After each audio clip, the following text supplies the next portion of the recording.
Bonsoir. Nous commençons une nouvelle série basée sur la prière.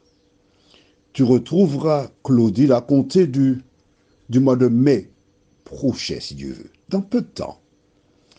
Plusieurs personnes m'envoient des requêtes de prière et souvent des gens s'imaginent que la prière de quelqu'un est supérieure à la leur. À travers cette série, je te montrerai, à partir de la parole de Dieu, ce qu'est la prière et comment tu dois prier. Mais juste avant, prions. Saint-Esprit, nous voici tes enfants en ta présence, car nous reconnaissons que sans toi, nous ne pouvons rien faire. Plusieurs ont reçu une éducation et ne savent pas comment s'adresser à toi. Daigne venir toucher les cœurs des uns et des autres et apporter la lumière, nous t'en prions, au nom de Jésus et pour ta gloire éternelle. Amen. Qu'est-ce que la prière? La prière, c'est s'adresser à Dieu. Tu vois, comme moi, là, je m'adresse à toi. S'adresser à Dieu, parler à Dieu. Mais il existe des conditions afin d'être entendu. Nous allons dans le livre de Genèse, chapitre 4, et nous lirons les versets 6 et suivants. Je prends cet exemple. Pourquoi? Alors, j'espère que tu as ton cahier, la Bible et la pointe, parce que c'est important. Comme ça, tu sauras prier. Et Dieu t'entendra, parce que beaucoup de personnes prient, mais Dieu ne les entend pas. J'ai commencé par ce texte parce que tout le monde sait que Dieu s'est adressé à Ève et Adam. Et après Ève et Adam, dans la Bible, le premier récit que nous avons, c'est celui qui parle de Caïn et Abel. Je lis à partir du verset 6, Genèse 4. Et l'Éternel dit à Caïn, « Pourquoi es-tu irrité? Et pourquoi ton visage est-il abattu? Certainement, si tu agis bien, tu relèveras ton visage. Et si tu agis mal, le péché. Le péché, c'est quoi, tu te rappelles? Note dans le cahier. 1 Jean 3, verset 4. Si tu es nouvelle ou nouveau, 1 Jean 3, verset 4. 1 Jean. Jean, c'est pas G-E-N, hein? S, c'est pas ça, c'est J-E-A-N. 1 Jean 3, verset 4. Déclare, quiconque pêche transgresse la loi, et le péché est la transgression de la loi. Ce qui sous-entend, non, que dit sous-entend? Non, ce qui démontre que la loi existait déjà dans Genèse 4. On est d'accord? On continue. Le péché ou la transgression de la loi se couche à la porte, et ses désirs se portent vers toi, mais toi domine sur lui. Dieu qui connaît l'avenir a donné un conseil à Caïn avant qu'il ne fasse des bêtises. C'est comme toi, tu écoutes les audios, Dieu veut te parler avant que tu ne fasses des bêtises. Alors écoute, on lit la suite au verset 8. Cependant, Caïn adressa la parole à son frère Abel, mais comme ils étaient dans les champs, Caïn se jeta sur son frère Abel et le tua. L'Éternel dit à Caïn, « Où est ton frère Abel? » Il répondit, « Je ne sais pas. Suis-je le gardien de mon frère? » Et Dieu dit, « Qu'as-tu fait? La voix du sang de ton frère crie de la terre jusqu'à moi. Maintenant tu seras maudit de la terre qui a ouvert sa bouche pour recevoir de ta main le sang de ton frère. Quand tu cultiveras le sol, il ne te donnera plus sa richesse. Tu seras errant et vagabond sur la terre. » Caïn dit à l'Éternel, « Mon châtiment est trop grand pour être supporté. voici tu me chasses. Aujourd'hui, de cette terre, je serai caché loin de ta face. Je serai errant et vagabond sur la terre. Et quiconque me trouvera me tuera. L'Éternel lui dit, si quelqu'un tuait Caïn, Caïn serait vengé cette fois. Et l'Éternel mit un signe sur Caïn, pour que quiconque le trouverait ne le tue point.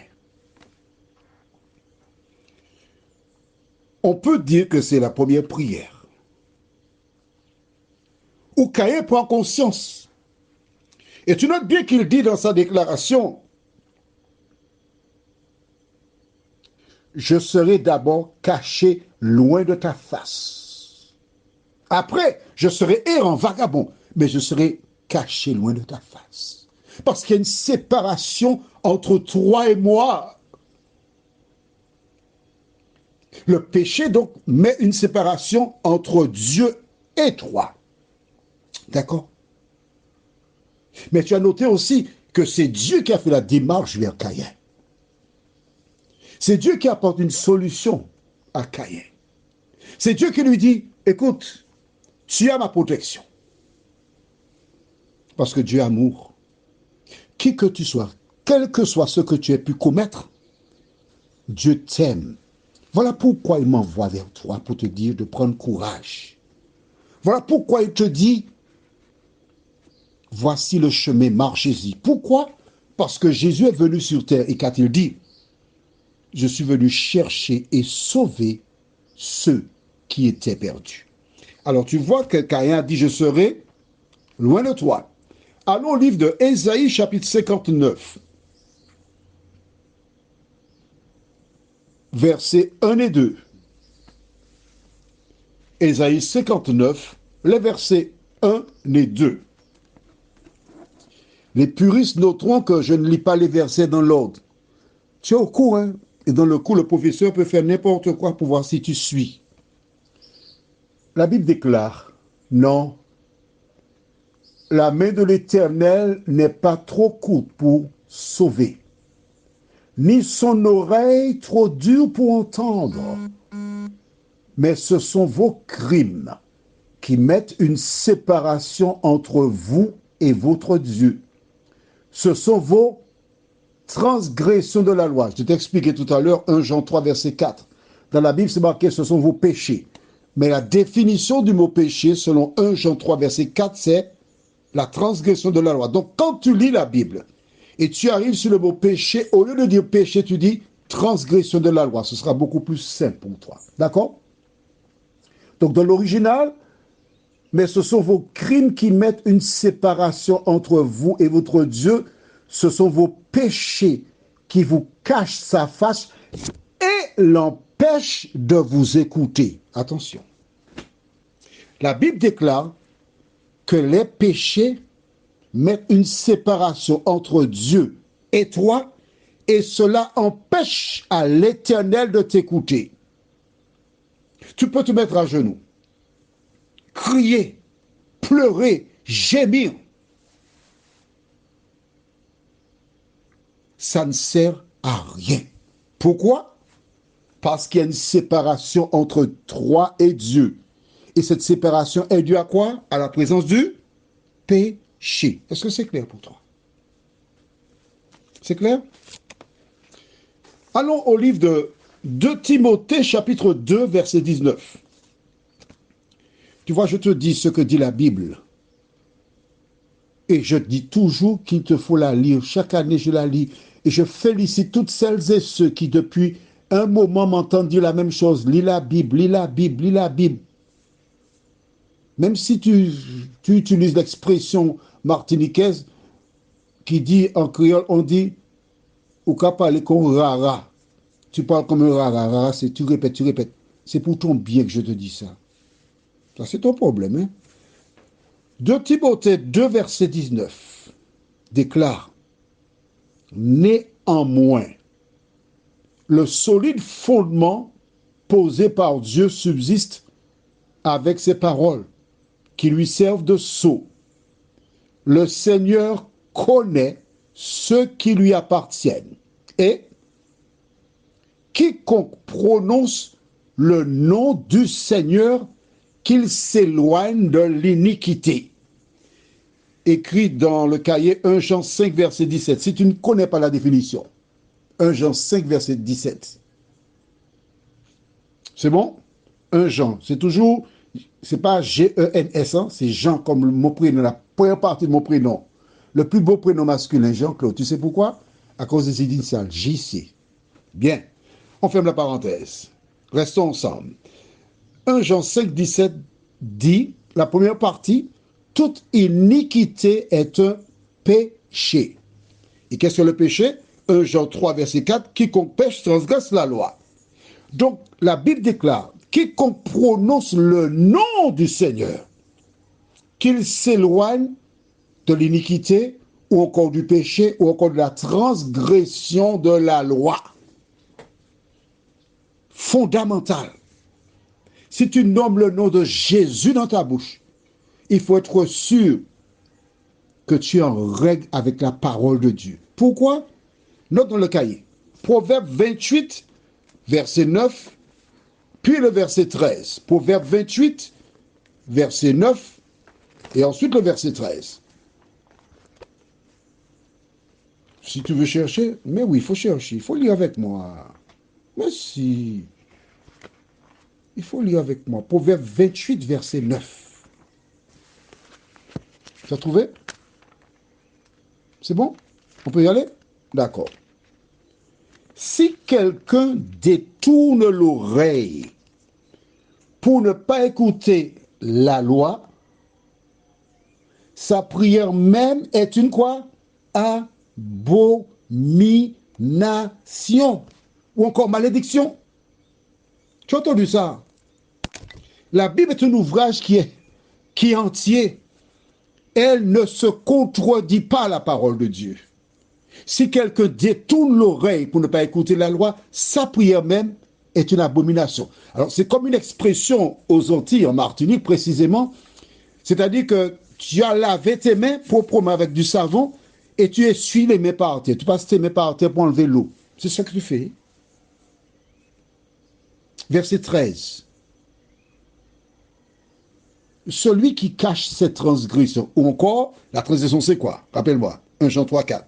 C'est péché, ne prospère point. Mais celui qui les avoue et les délaisse, c'est-à-dire les abandonne, obtient miséricorde. Qui que tu sois. Tu as entendu ce que j'ai dit? Tu as lu dans la Bible? La première chose que tu dois faire, c'est analyser ta vie. S'il y a des choses que tu fais qui sont contraires à la parole de Dieu, prends l'engagement maintenant, dis Seigneur, donne-moi la force pour ne plus faire ces choses-là. La disposition déjà. Le simple fait de dire Seigneur, aide-moi à ne pas faire ces choses, c'est le premier pas. La deuxième chose, c'est de cesser de faire les choses en question. À ce moment, Dieu peut t'entendre. Il connaît ton cœur. Tu ne peux pas le couillonner, tu ne peux pas le tromper, mais non. Et il s'occupe de toi. Prions. Notre Seigneur et notre Dieu, nous te bénissons pour le bonheur de te connaître, d'avoir la Bible là, qui nous dirige dans toute la vérité.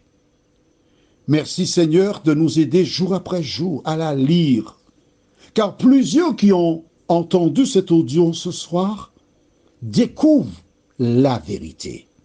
Seigneur, permets qu'ils continuent à découvrir la vérité. Fais du bien. Au nom de Jésus et pour ta gloire éternelle. Amen. Que l'Éternel continue de te bénir. Et si tu veux bien dormir cette nuit, quel que soit ce que tu as fait, tu as tué quelqu'un, tu l'as enterré, on ne sait pas. Tu as volé, on ne sait pas. Quel que soit ce que tu as fait, il te suffit simplement de dire, Seigneur, j'ai entendu ce que dit la parole. Je voudrais la mettre en pratique. Viens à mon secours au nom de Jésus. Dès que tu as dit ça, le Saint-Esprit t'accompagnera. Et si tu as besoin d'aide, tu envoies un message au plus 596 696 889 393. Ne reste pas seul à te morfondre dans un coin avec toute espèce de remords. Non. Sois libéré au nom de Jésus.